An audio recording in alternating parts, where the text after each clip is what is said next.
अस्सलाम वालेकुम। इस समय इस्लाम चैनल में आप लोगों का खैर मकदम है। मैं शाह अब्दुल रहीम। बात कुछ और है, बात कुछ और होती है, लेकिन समझना और सोचना और उस पर अमल करना अपनी ज़ाती ज़िंदगी पर मुनहसर होता है। लेकिन इंसान किस तरह से अमल करे, किस तरह से अपनी ज़िंदगी को बिताए, वो अपने दिमाग के ऊपर मुनहसर करता है। अल्लाह ताला ने इंसान की तरक्की और उसकी रहनुमाई और उसको संभलने के लिए जो चीज़ भेजा, वो भेजा अल्लाह ताला ने कुरान के मुताबिक अगर इंसान अपनी ज़िंदगी को बिताए तो राह रास्त पे चलते हुए अपनी तरक्की की मंजिल को पूरा कर सकता है, पहुंच सकता है अपनी मंजिल पर। लेकिन बात दरअसल ये है कि एक ही कुरान है और अलग अलग ज़िंदगियां हैं, तो इंसान अपने मंजिल मकसूद तक पहुंचेगा कैसे? सब में पहले सवाल ये है कि ज़िंदगी एक ही है। ज़िंदगी में इंसान की जिस्मानी साख्त जो है एक ही है, लेकिन ज़िंदगी के रोज़मर्रा की जो ज़िंदगी है हर इंसान की अलग अलग है। तो अपने मंजिल मकसूद जो है वो कैसे पहुँचेगी, जबकि हर एक की ज़िंदगी के मुताबिक उसकी अलग अलग मंजिलें मकसूद हैं। लेकिन हर इंसान की और इंसानियत की असल मंजिल कौन सी है, इस पे सवाल है।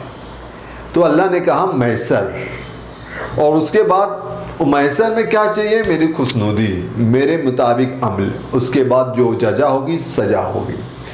लेकिन उस अल्लाह की मर्जी और उसके हिसाब से जो ज़िंदगियां हैं और कैसे बीतेगी, वो अल्लाह ने अपने किताब में बताया। लेकिन अलग अलग ज़िंदगी है, किताब एक ही है, तो उससे हम रोशनाई और उससे रोशनी कैसे हासिल करेंगे, अपनी कामयाबी कैसे हासिल करेंगे जो अपने मंजिल मकसूद तक पहुंच जाए? तो अल्लाह ने कहा कि ये किताब ऐसी है जिसके अंदर कोई शक नहीं। सूरह बकरा की एक आयत है जिसका मफहूम बता रहा हूं कि अल्लाह ने कहा कि ये किताब है जिसमें कोई शक नहीं, और ये किताब जो है मुत्तकियों के लिए, हिदायत के लिए है। तो मुत्तकी के लिए कौन मुत्तकी? तो अल्लाह ने इंसान के इस 12 महीने में एक महीना दिया, वो रमजान का महीना दिया। क्यों? क्योंकि इंसान धीरे धीरे जो है मुत्तकी बन जाए। मुत्तकी बनने के लिए अल्लाह ताला ने रमजान का महीना दिया, जो कि आ रहा है रमजान का महीना। तो इस मुत्तकी बनने के लिए महीने में अल्लाह ताला बोलते हैं कि कुरान की तिलावत करें, हमें रोज़ करना है। लेकिन इंसान जो है ज़्यादा से ज़्यादा कुरान की तिलावत करता है। पढ़ना एक, समझना एक, अमल करना एक, फ़हम करना एक, हिकमत हासिल करना एक, और दानिशमंदी से उस पर जमे रहना एक। ये अलग अलग बातें हैं जिस पे हमें अमल करना चाहिए।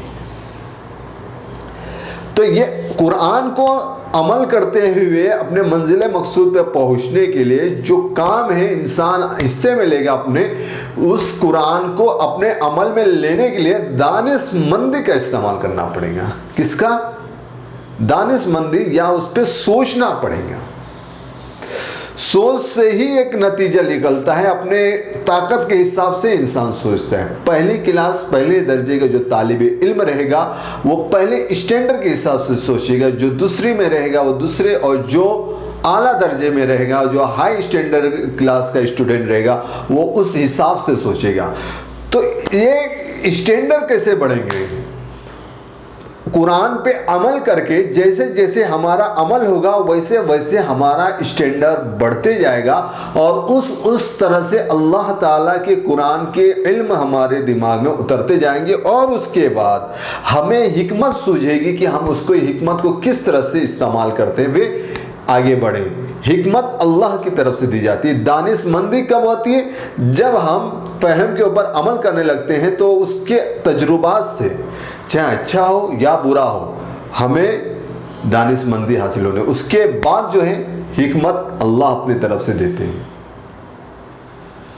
तो ये बात रही कुरान की, जो हमें अपने रोज़ाना की ज़िंदगी में इस्तेमाल करते हुए आगे बढ़ना है। अलग अलग ज़िंदगियाँ हैं, जिस्मानी साख्त एक है, मंजिल मकसूद अलग अलग है दुनियावी, लेकिन आखिरत की मंजिल मकसूद एक है जहां सबको पहुंचना है। तो इस तरह से अल्लाह ताला सलामती और हक और इंसाफ की और अदल की दावत देते हैं और उसका इल्म देते हैं। तो इस तरह से दुनिया में जो है कुरान के मुताबिक इल्म और दावत उतरेगी और इंसान जो है असल मकसद आखिरत का है, जहाँ पे इंसान किस तरह से अमल करके पहुँचने के बाद क्या होगा, किस तरह से अमल होगा, वो उसके ऊपर से क्लियर बात होगी।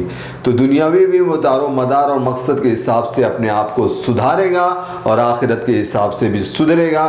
दुनिया में सुधार जो है आखिरत को मद्देनज़र रखते हुए आ सकता है। यह बात इल्म की गहराइयों से महसूस होता है और अल्लाह ताला ये बताते हैं। इसीलिए अमल जो है कुरान के हिसाब से होना चाहिए और दर्जात जो है अमल के बाद ही बढ़ते जाएंगे। जिस तरह से एक हदीस है जिसका मफहूम है कि अगर बंदा अल्लाह की तरफ एक बारिश आता है तो अल्लाह ताला एक हाथ बढ़ के आते हैं, अगर वो एक हाथ आता है तो अल्लाह ताला चल के आते हैं, अगर बंदा चल के आता है तो अल्लाह ताला दौड़ के आते हैं, अगर वो दौड़ के जाता है तो अल्लाह ताला उसे लपेट लेते हैं।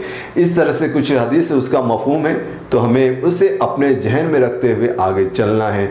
उम्मीद है कि इंशाअल्लाह आपको और हमें अल्लाह ताला समझने की कोशिश करें, समझने की ताकत दे देंगे और ये बात समझ में आ गई होगी। बहुत बहुत शुक्रिया। जज़ाकल्लाहु खैरा। अस्सलामु अलैकुम।